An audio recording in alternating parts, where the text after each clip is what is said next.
Commander Zethkar stepped off the transport ship and felt the cold metal of forward base Delta 7 beneath his feet. His forearms hung at his sides as he looked around the busy station. Ships of different alien races came and went through the docking bays.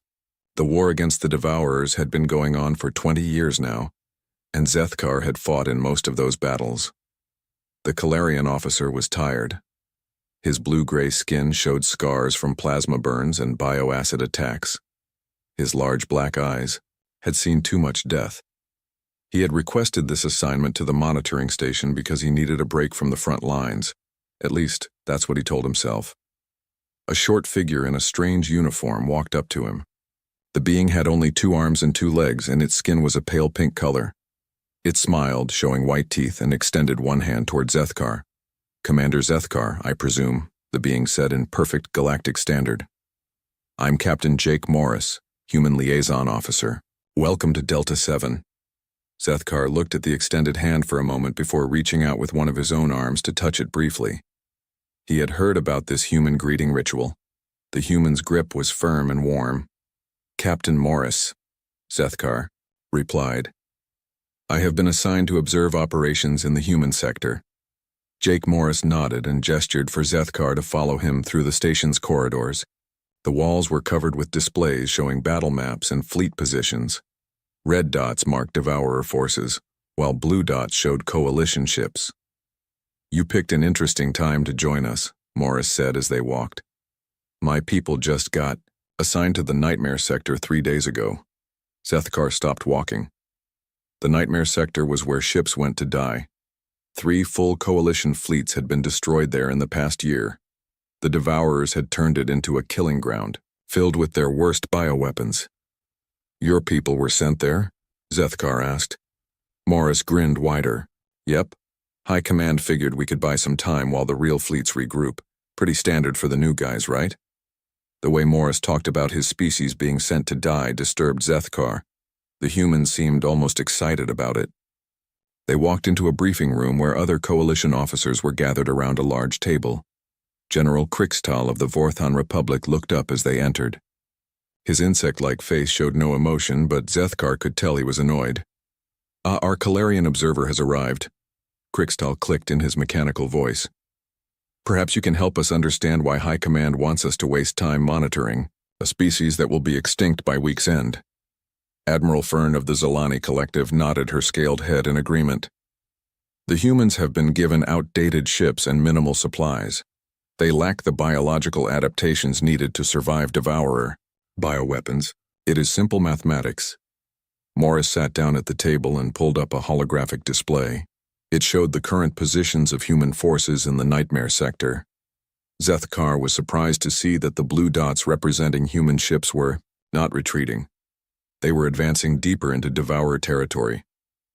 "Our boys have been busy," Morris said cheerfully. "Took out 3 Devourer patrol groups yesterday. Lost some good people, but we gave better than we got." Krikstal's mandibles clicked in what Zethkar recognized as disbelief.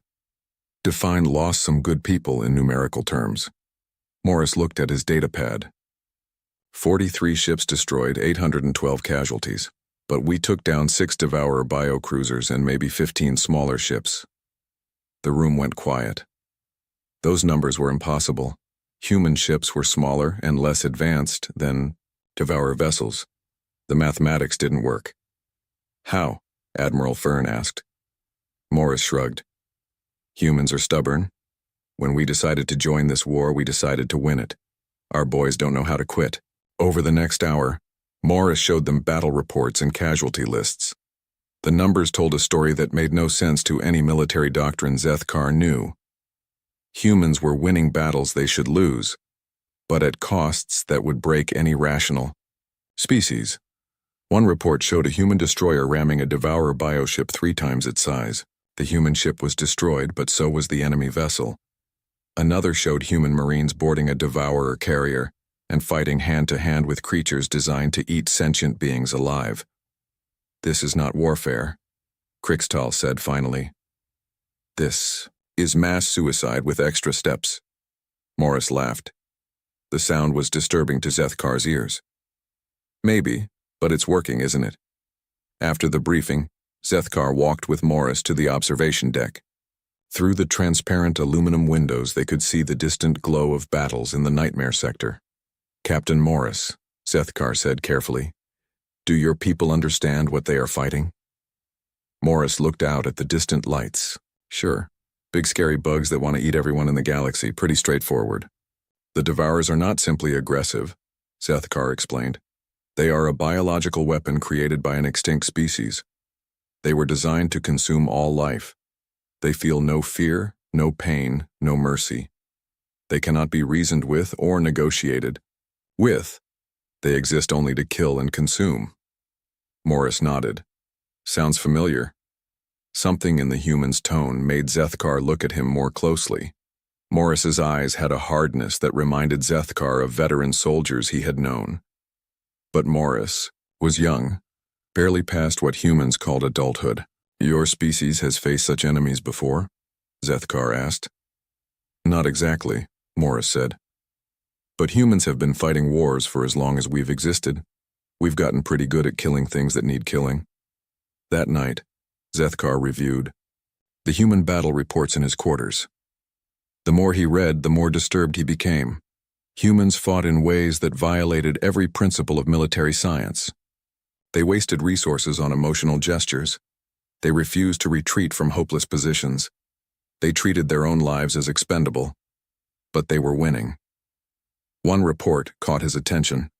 A human outpost had been surrounded by Devourer forces for 6 hours. Standard doctrine would have been to call for evacuation or orbital bombardment. Instead, the humans had requested more ammunition. The request had been denied due to Devourer air superiority. The humans had responded by fashioning explosive devices from their ship's power cores and detonating them in the middle of Devourer formations. 17 humans had died in the explosions, but they had taken nearly 300 Devourers with them. The final line of the report read, Human Commander Rodriguez's last transmission was, quote, "Tell my mom I kept my promise," end quote. Nature of promise unknown. Zethkar set down the data pad and looked out his small window at the stars. In all his years of warfare, he had seen species fight for survival, for territory, for resources. He had never seen a species fight the way humans did. Tomorrow he would request permission to visit the human battlefront. He needed to see for himself what these creatures were doing in the Nightmare Sector. Something told him that what he found there would change everything. He thought he knew about war. As he prepared for sleep, Zethkar couldn't shake the feeling that the Coalition had made a terrible mistake. They had sent humanity to fight monsters, expecting them to die quickly and quietly. Instead, they had unleashed something that might be more dangerous than the monsters themselves. 3 days passed before Zethkar received the transmission that would change everything. He was reviewing supply reports in his quarters when his communication device began making sounds he had never heard before. The signal was coming from the human battlefront, but the audio was wrong. Mixed with standard military communications, Zethkar could hear what sounded like singing, and screaming, and laughter, all at the same time. "This is Human Fleet Command to all Coalition observers," came a voice through the static. "We've had a good day out here, really good. If anyone wants to see what we've been up to, now would be the time." The transmission cut off, leaving Zethkar staring at his communication device. He had heard celebration messages before, but this felt different. This felt dangerous. Against his better judgment and direct orders from General Krickstahl, Zethkar made his way to the ship bay. He found Lieutenant Lisa Grant, a young human communications specialist, preparing a small reconnaissance ship. "You heard it too?" she asked when she saw him. Zethkar nodded. "Your people sound different than they did 3 days ago." Lisa looked at him with eyes that seemed older than her face. "War changes people fast, especially humans. You want to come see what my boys have been doing out there?" "That would violate my orders," Zethkar said. Lisa smiled, but it wasn't a happy expression. "Orders are for people who plan to survive long enough to get in trouble for breaking them." An hour later, their small ship dropped out of hyperspace at the edge of the Nightmare Sector. What Zethkar saw made him question his understanding of physics. The space around the human fleet was filled with debris, but not human debris. The twisted remains of devourer bioships floated in massive clouds.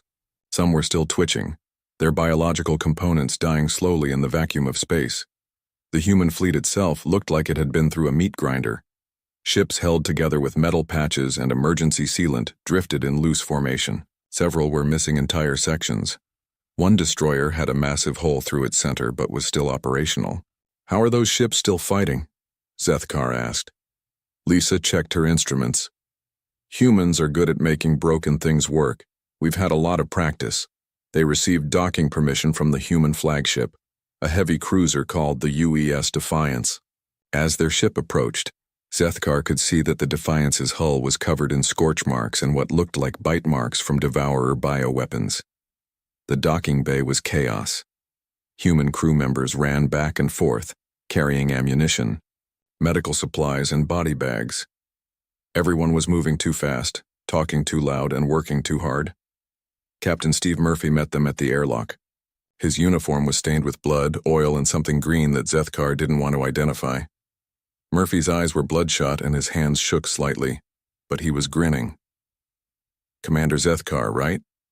Murphy said, shaking his hand vigorously. "Great timing. We just finished our third major engagement, lost the Henderson and the Carlisle, but we took down one of their big boys. Thing was the size of a space station." Zethkar looked around the docking bay. Half the crew looked like they should be in medical facilities. Many had bandages, burns, or mechanical prosthetics. None of them seemed to care.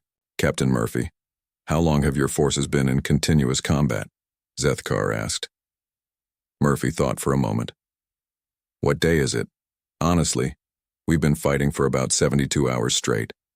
Maybe more. Time gets weird out here." 72. Hours of continuous combat would drive most species insane. Zethkar had never heard of forces maintaining effectiveness for more than 12 hours without rest. "Your crew needs medical attention and sleep," Zethkar said. Murphy laughed. "Yeah, probably. But the bugs don't sleep, so neither do we. Come on, let me show you around." As they walked through the ship's corridors, Zethkar was amazed by what he saw. Human crew members were singing while they worked. Others were telling jokes while repairing critical systems.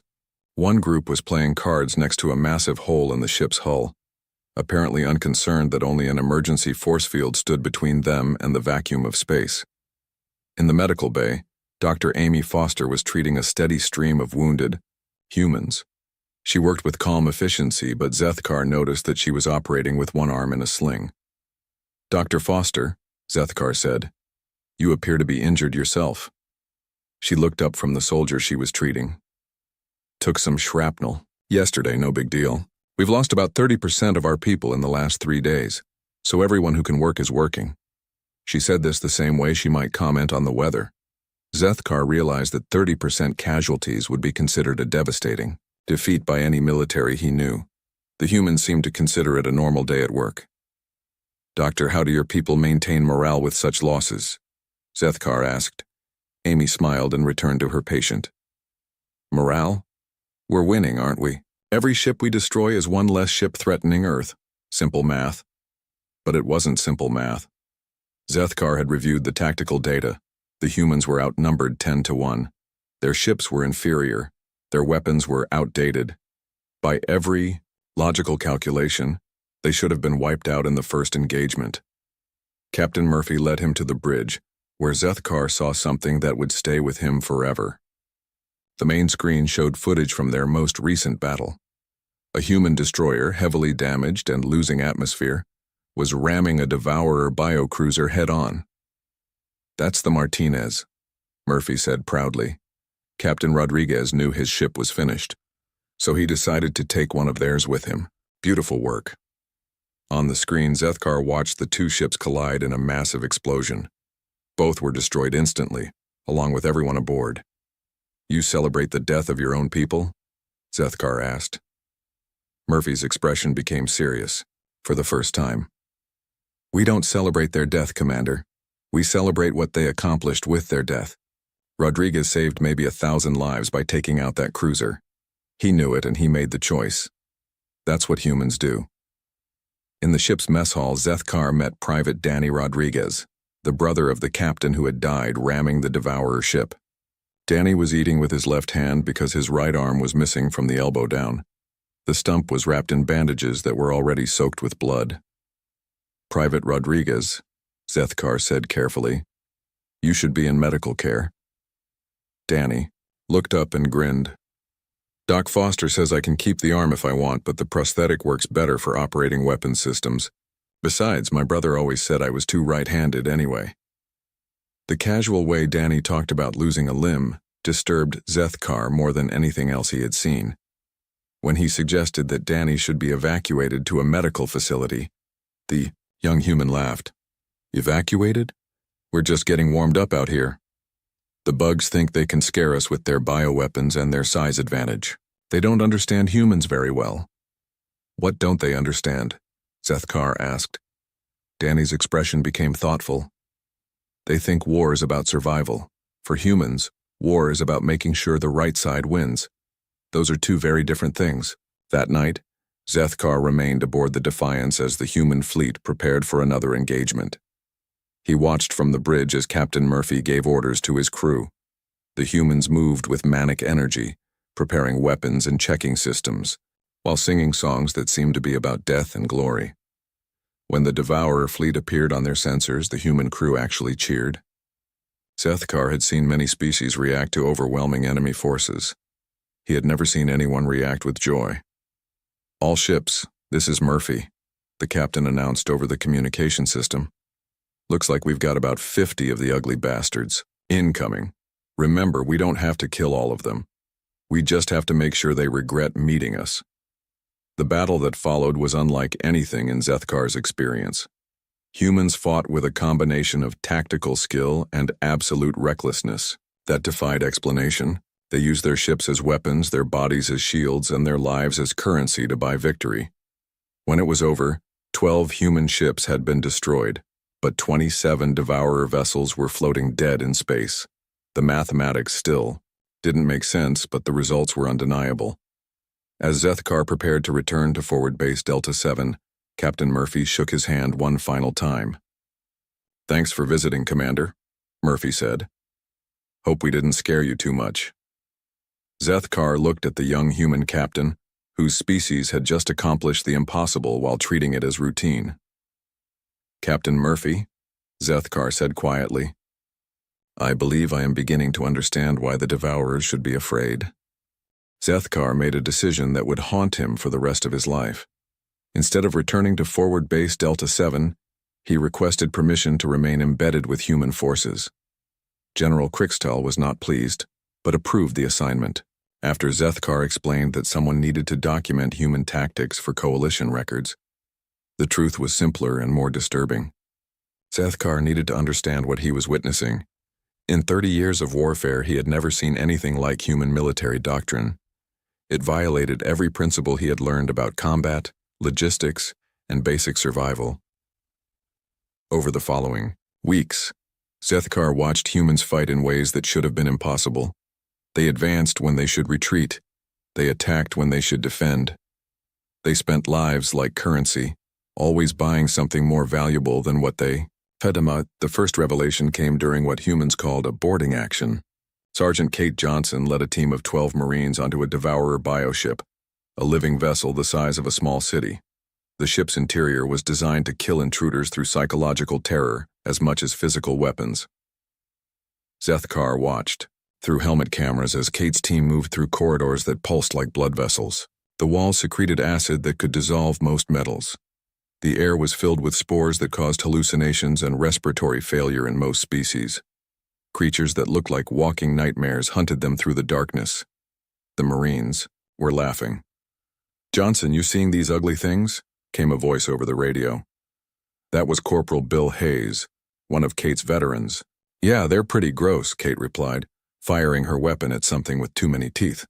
"Reminds me of my ex-husband." The team continued deeper into the ship, making jokes about the horrors around them. When Private Lucy Torres lost her helmet to a creature's claws, she kept fighting while breathing the toxic air. When Corporal Hayes ran out of ammunition, He started using a broken piece of the ship's wall as a club. "Sergeant Johnson," Zethkar said over the communication channel, "your team needs to retreat. The environmental hazards alone should be fatal." Kate's response came between bursts of weapons fire. "Commander, we've got a job to do here. These charges aren't going to plant themselves." The mission was simple in concept, but insane in execution. Kate's team was placing explosive charges throughout the bioship's vital organs. The plan was to destroy the vessel from inside, but doing so would kill everyone on the boarding team. "Sergeant, there is no extraction plan for your team," Zethkar pointed out. "I know," Kate said cheerfully. "That's what makes it interesting."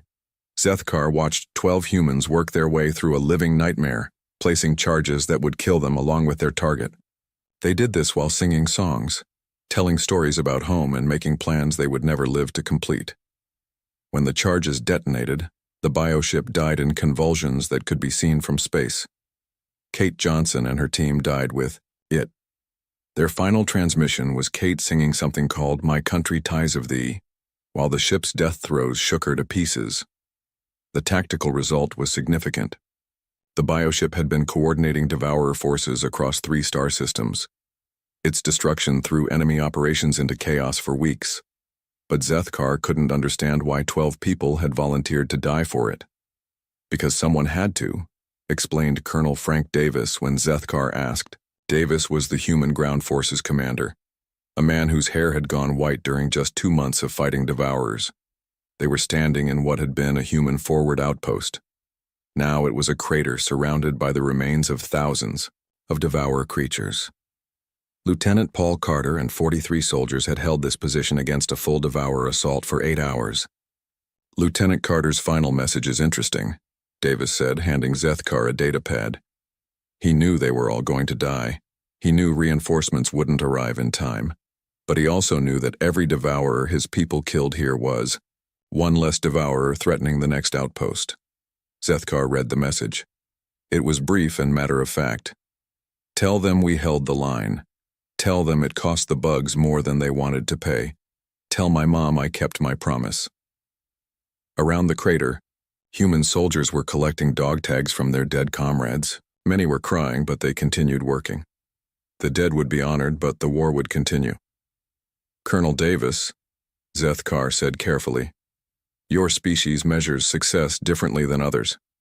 Davis nodded. "Most species fight to win. Humans fight to make sure the other guy loses. Sometimes those are the same thing, sometimes they're not." The distinction seemed meaningless until Zethkar witnessed what humans called the last stand. A small human outpost had been surrounded by devourer forces for 6 days.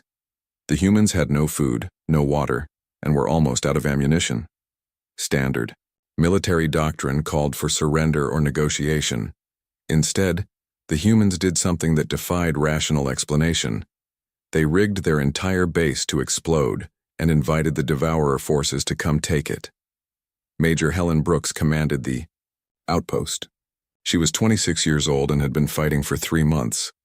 When Zethkar spoke to her via radio before the final battle, she sounded tired but determined. "Major Brooks, your position is hopeless," Zethkar told her. "Surrender may be possible." Helen laughed. "Commander, you don't understand devourers very well. They don't take prisoners, they take meals. Besides, we've got one more card to play." "What card is that?" "We're going to make them pay retail for this piece of dirt." The final battle lasted 2 hours. Zethkar watched through orbital surveillance as 10,000 devourer creatures swarmed the human outpost. The 47 humans inside fought with everything they had, then fought with improvised weapons, then fought with their bare hands. When the devourers finally breached the main bunker, Helen Brooks triggered the explosives. The blast could be seen from orbit.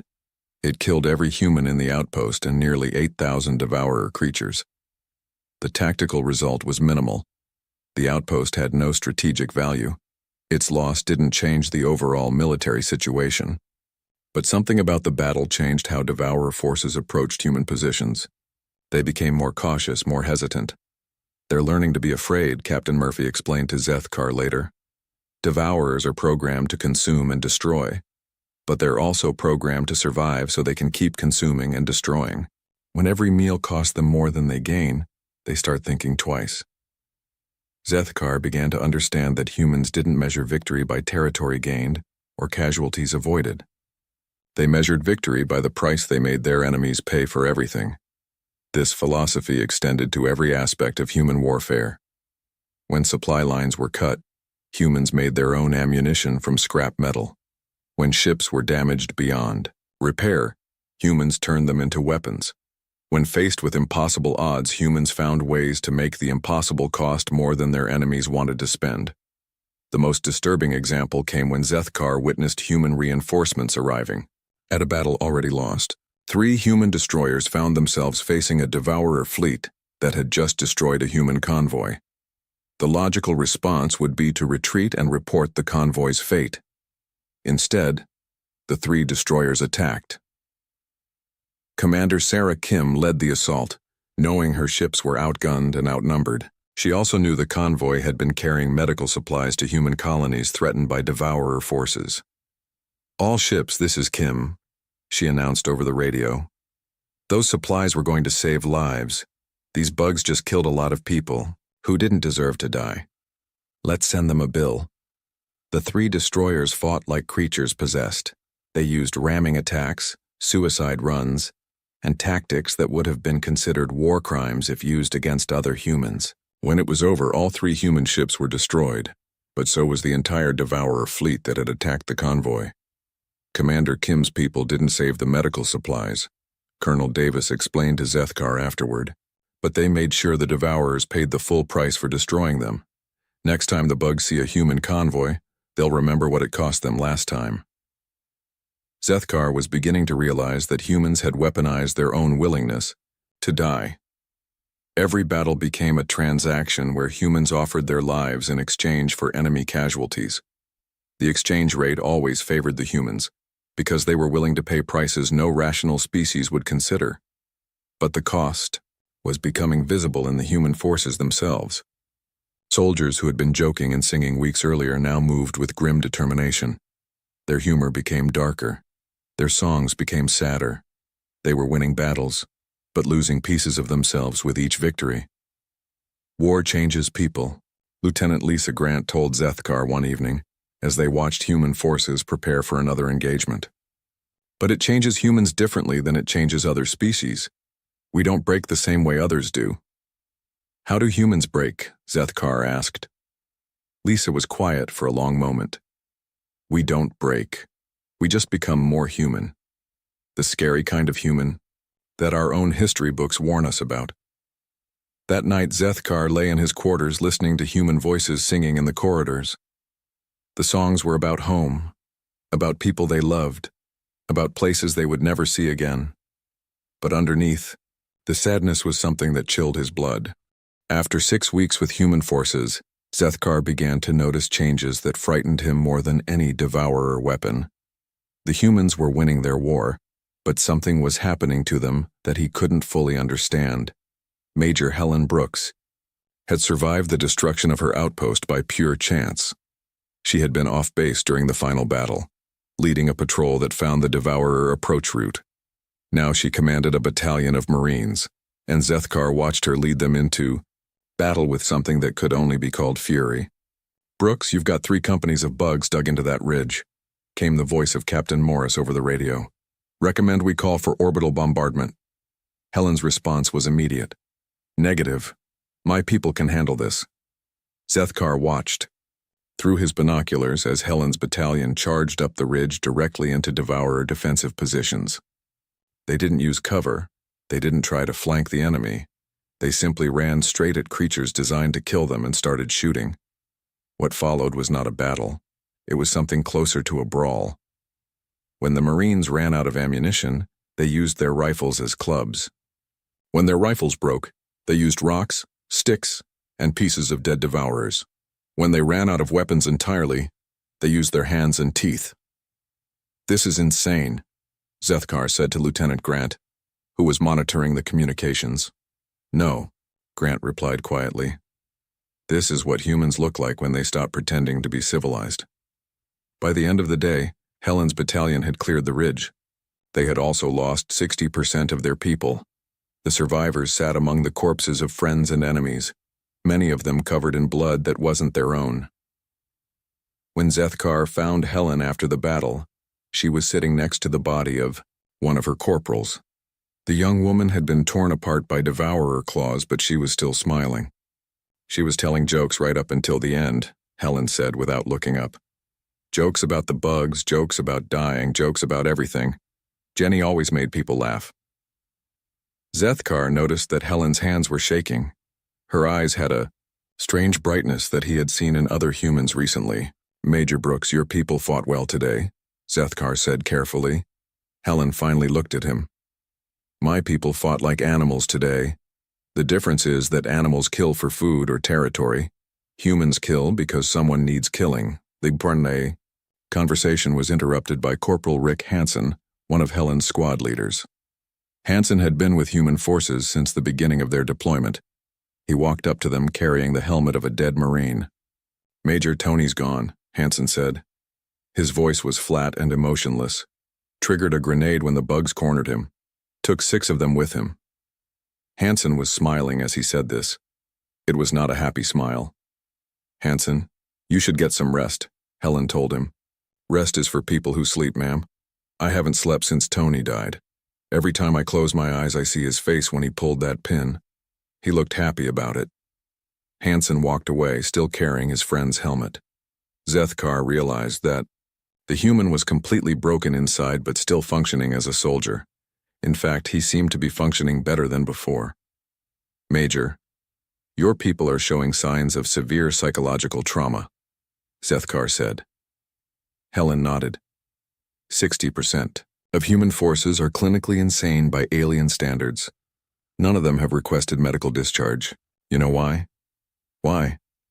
Because crazy humans are still humans, and humans finish what they start. That evening, Zethkar witnessed something that would change his understanding of human nature forever. He watched a ritual that humans called the naming. Before each battle, human forces gathered to recite the names of their dead comrades. All of them. Every single person who had died since the war began. The list took over an hour to complete and grew longer after every engagement. But instead of making the humans sad or afraid, this ritual seemed to make them angry. Furiously, dangerously angry. Angela Martinez, killed defending Supply Convoy 7, called out Sergeant Williams. Present, shouted the assembled troops. Bobby Chen, killed boarding Devourer cruiser in Sector 4. Present. Jennifer Lopez, killed holding position at Outpost 12. Present. The names went on and on. Hundreds of them. Each name was followed by the word present, as if the dead were still there, still part of the unit. When the naming was finished, the humans sang their anthem. Not the official coalition war song, but something older and more disturbing. It spoke of death and glory, of paying prices and collecting debts. What is the purpose of this ritual? Zethkar asked Captain Murphy. Murphy's expression was grim. Every name on that list is someone who died fighting these bugs. Every name is a debt the Devourers owe us. We collect on those debts with interest. Zethkar began to understand that humans carried their dead with them into every battle. Not as a burden, but as fuel for their anger. The full scope of human fury became clear when Zethkar met General Betty Walsh, the overall human commander. Walsh was 50 years old and had gray hair, but her eyes burned with an intensity that made Zethkar uncomfortable. Commander Zethkar, she said when they met in her command bunker. I understand you've been studying our methods. Yes, General. I am trying to understand how your species achieves victory under impossible conditions. Walsh smiled, but there was no warmth in it. Would you like to know the secret? Humans learned warfare by fighting other humans. For thousands of years, we perfected the art of killing things that think like us, fight like us, and die like us. She gestured to a wall covered with historical images. Zethkar saw scenes of human armies throughout their history. Humans with spears fighting other humans with spears. Humans with guns fighting other humans with guns. Humans with machines fighting other humans with machines. Every weapon we've used against the Devourers, we invented to use against ourselves, Walsh continued. Every tactic, every strategy, every principle of warfare we know came from killing our own species. What we're doing to the bugs is actually restrained by human standards. Restrained? Zethkar asked. Commander, humans once built weapons that could destroy entire planets. We created diseases that would kill every living thing on a world. We developed tactics so terrible that we made rules against using them on each other. Walsh walked to a window that looked out over the human base. Soldiers were preparing for another battle, moving with mechanical efficiency. The Devourers think they're fighting a war, she said quietly. They don't understand that for humans this isn't war. This is pest control. The conversation was interrupted by an emergency alert. Devourer forces had launched a massive attack against the human fleet. Every available ship was being called to defend the main supply lines. Zethkar joined the battle aboard the flagship, watching as human forces responded to overwhelming odds with their usual mixture of tactical skill and controlled insanity. Admiral Susan Blake commanded the fleet from the bridge of the UES Constitution, a ship that had been rebuilt so many times it was more patched than original hull. All ships, this is Blake, the Admiral announced. We've got about 200 bug ships incoming. Our job is to make sure they regret this decision. The battle that followed was the largest engagement of the war so far. Devourer bioships swarmed toward human positions like a living wave of destruction. The humans met them head-on, trading ship for ship in exchanges that favored no one. But Zethkar began to notice something strange. The Devourer forces were hesitating. Ships that should have pressed their attacks were hanging back. Formations that should have been coordinated were becoming scattered. They're afraid, Captain Murphy said, reading Zethkar's expression. Look at their attack patterns. They're not fighting like Devourers anymore. They're fighting like something that doesn't want to die. Zethkar studied the tactical displays and realized Murphy was right. The Devourers had been programmed to consume and destroy without regard for their own survival. But months of fighting humans had taught them that every attack came with a cost they might not be willing to pay. In the middle of the battle, Admiral Blake made a decision that epitomized everything Zethkar had learned about human warfare. When her flagship was surrounded by Devourer forces and taking heavy damage, she ordered all remaining ships to ram the enemy formation. All ships, this is Blake. We're going to show these bugs what humans mean when we say goodbye. Follow me. In 12 human ships, including the flagship, accelerated directly into the heart of the Devourer fleet. The collisions destroyed every human vessel, but the explosions took 47 Devourer ships with them. As Zethkar watched the battle's aftermath from his escape pod, he finally understood what he had been witnessing. Humanity hadn't just joined the war against the Devourers. They had changed what war meant. They had turned their own willingness to die into a weapon more terrible than any technology. They had made their enemies afraid to fight them, not because they couldn't be beaten, but because beating them cost more than anyone wanted to pay. The Devourers were learning that there were worse things than death. There was fighting humans, who had decided that their enemy needed to lose more than they needed to win. The final revelation came when human intelligence discovered the location of the Devourer command nexus. It was a massive bioship the size of a small moon, hidden in the deepest part of the Nightmare sector. This creature served as the brain for all Devourer operations in 3-star systems. We're going to kill it, Captain Morris told Zethkar with the same tone he might use to discuss the weather. Zethkar studied the intelligence reports with growing horror. The command nexus was protected by over 300 Devourer ships and countless defensive bioweapons. It could regenerate damage faster than conventional weapons could inflict it. Previous coalition attempts to destroy similar targets had failed with the loss of entire fleets. Captain Morris, this mission is impossible, Zethkar said. Your entire fleet would be destroyed before you could penetrate the outer defenses. Morris grinned. Yeah, probably. But impossible just means expensive, and we've been saving up. The human plan was typically insane. They would use every ship they had left, along with all their remaining personnel, in a single massive assault. There would be no reserves, no fallback positions, no escape routes. Either they would destroy the command nexus, or they would all die trying. This is not a military operation, Zethkar protested. This is mass suicide. Commander, said General Walsh, Humans have been committing mass suicide for good causes for thousands of years. We call it sacrifice, and we're very good at it. Against his better judgment, Zethkar joined the assault fleet aboard the UES Defiance. Captain Murphy had been promoted to admiral after the previous fleet commander died in the last battle. The ship itself had been rebuilt so many times that none of its original components remained. As the fleet prepared to depart, Zethkar witnessed the final naming ceremony. The list of dead had grown so long that it took 3 hours to recite. When it was finished, the humans didn't sing their anthem. Instead, they stood in complete silence for 10 minutes. "What are they doing?" Zethkar asked. "Saying goodbye," Murphy replied. "Not to each other, to themselves. Everyone in this fleet knows they're not coming back." The journey to the command Nexus took 2 days. During that time, Zethkar watched humans prepare for their final battle with a calmness that was more disturbing than any hysteria. They wrote letters they would never send, recorded messages for families they would never see again, and made jokes about dying that weren't really jokes.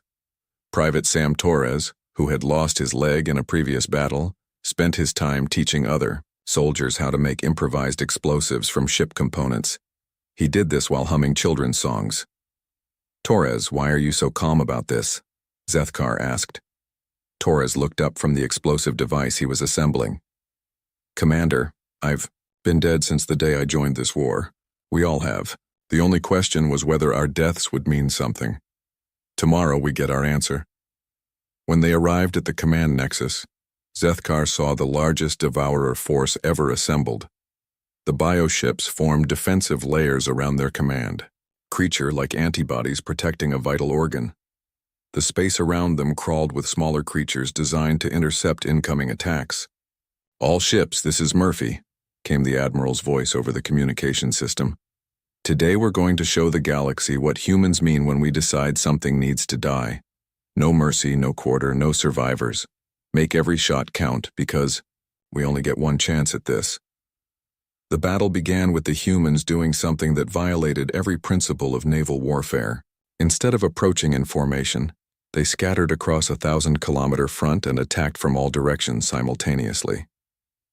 Zethkar watched from the Defiance's bridge as human ships threw themselves at devourer defenses with absolutely no regard for their own survival.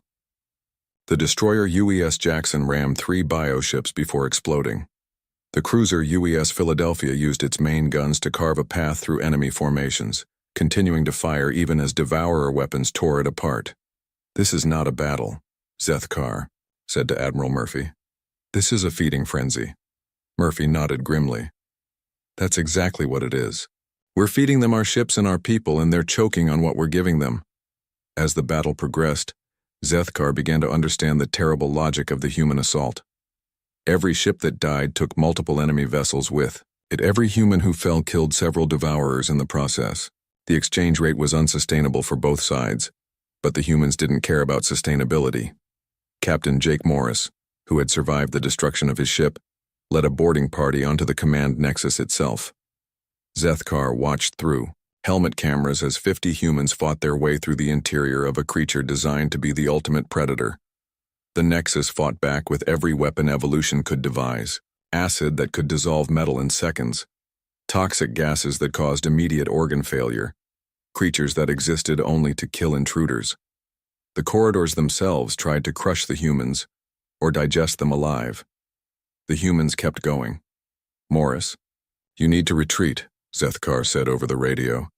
"Your team is taking massive casualties." "Can't retreat, Commander," Morris replied between bursts of weapons fire. "We're the only boarding party that made it this far. If we don't plant these charges, everyone else died for nothing."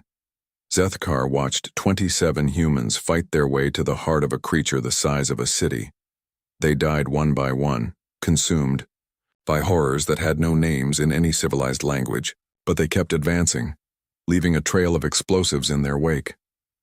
When Private Torres reached the Nexus's central nervous system, he was alone. The rest of his team was dead. His armor was breached, his weapons were destroyed, and he was breathing the creature's toxic atmosphere. He planted the final charge by hand. "This is Torres," he said over the radio. His voice was calm despite the fact that he was dying. Charges are set. 30 seconds to detonation. Tell my mom I kept my promise. What promise? Zethkar asked. Torres laughed, but it turned into a cough that sprayed blood across his helmet visor. I promised her I'd make the bad guys pay for starting this war. Looks like the bill just came due. The explosion that followed could be seen across 3 star systems. The command nexus died in convulsions that tore space itself, taking with it the central intelligence that coordinated Devourer operations across a quarter of the galaxy. Of the 300 human ships that began the assault, 17 survived. Of the 50,000 humans who participated in the battle, fewer than 2,000 lived to see its end. But the Devourer command structure in this sector was completely destroyed. As Zethkar helped with rescue operations, he found Admiral Murphy floating in the wreckage of his ship. The human was barely alive, missing both legs and one arm, but he was smiling. "We did it," Murphy whispered. "We actually did it." "Admiral, you lost 95% of your forces," Zethkar pointed out. Murphy's smile widened. "Yeah, but we killed 100% of theirs. That's what we call a good trade." In the days that followed, Zethkar learned the true scope of what humans had accomplished. Without the command nexus, Devourer forces across 3 star systems became disorganized and vulnerable. Coalition fleets that had been retreating for months suddenly found themselves facing confused, frightened enemies. But the victory came with a price that horrified even Zethkar. Humanity had sacrificed an entire generation of warriors to achieve it. The humans who survived were changed, marked by experiences that would haunt them forever. When Zethkar finally returned to Forward Base Delta 7, he found General Krixtal and Admiral Fern waiting for his report. They wanted to know how humans had achieved the impossible. "How did they do it?" Krixtal asked. Zethkar thought carefully before answering. "They didn't fight to win. They fought to ensure their enemy lost. They turned their own willingness to die into a weapon more powerful than any technology." "Are you saying humans are naturally suicidal?" Admiral Fern asked. "No," Zethkar replied. "I'm saying humans are naturally willing to pay any price for something they believe in. They believe the Devourers need to die, so they're willing to die to make that happen." He paused, thinking about everything he had witnessed. "We created a weapon to fight monsters," he continued. "We discovered that the weapon was also a monster. The difference is that our monster chooses to fight for something other than itself." Krixtal's mandibles clicked nervously. "What do you recommend regarding future human operations?" Zethkar looked out the observation deck at the distant stars where human survivors were still fighting impossible battles and winning them. "I recommend we give humanity everything they need to finish this war. I also recommend we never, under any circumstances, give them a reason to consider us enemies." He filed his final report that night. In it, he wrote, "Humanity has not joined our war. They have changed what war means. They have weaponized hope, sacrifice, and the simple belief that some things are worth dying for. The Devourers were designed to be the ultimate predator. They never encountered anything willing to pay the ultimate price just to hurt them." The last line of his report would be quoted in military academies for generations. "We asked humans to fight monsters. We should have asked if we were prepared for what they would become in the process." Years later, when the war was finally won, and the last Devourer ship was destroyed, Zethkar would visit Earth.